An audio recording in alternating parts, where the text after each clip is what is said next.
West Virginia is still a place where old-fashioned beats out newfangled every time. In these parts, a parade up Main Street is still a big event. And A. James Manchin, the Secretary of State of the state of West Virginia, is right at home here. Thanks. Manchin has taken a largely ceremonial job and turned it into something special. Crisscrossing the state 7 days a week with a trunkload of medals and proclamations, he makes people feel great about West Virginia and about themselves. What grade you in school, Tom? Are you studying, working? Pledge allegiance to the flag, stand straight, Star-Spangled Banner. As far as the Secretary of State is concerned, even a West Virginian reaching the age of 80 is cause enough for a state celebration. And when you match the mountains and the valleys and the hills with your strength and your character, they're one and the same. A. James Manchin really is old-fashioned, as politicians go. There are no pollsters on his staff, no media consultants to tone him down either.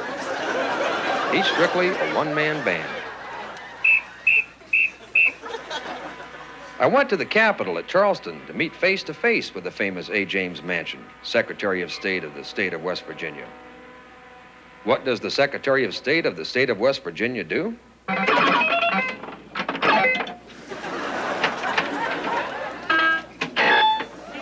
Well, for one thing, he plays a mean game of pinball. Some people call A. James Manchin the most eccentric politician ever elected to office in this state. Some call him other things. But Manchin doesn't care. He's got a reputation for doing things his own way. Public opinion polls be damned. Someone asked me one time, I think my son, Mark Andy, said, Daddy, will it be proper to shoot the pinball machine now that you're the Secretary of State? More proper than ever before, because that's what happens. You go out and you campaign. You're A. James Manchin. Then all at once, you're elevated to a lofty position of authority. And now you can't be that person that you were elected. But you have to be. You have to be because you're still the same person. Something we did on Real People upset you. What was that? They had some scurrilous jackanapes that came on the screen. I've been told a lot of things. We're talking about politicians. Oh. They said, well, really, we can't have politicians on this show because they're not real people. We're as real as anybody else. But you know why sometimes politicians are afraid and why they deal in platitudes is because they're afraid if they say something or take a stand, the people out there may not like it. So stay right in the middle.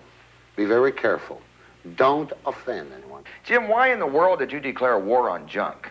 Now, we have far too many junked vehicles, old refrigerators, that make an opprobrious assault upon the land.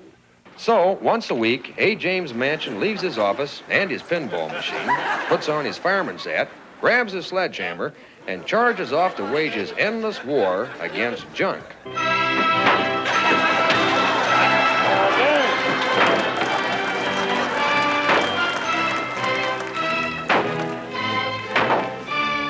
You can't accuse him of not coming down forcefully enough on this issue.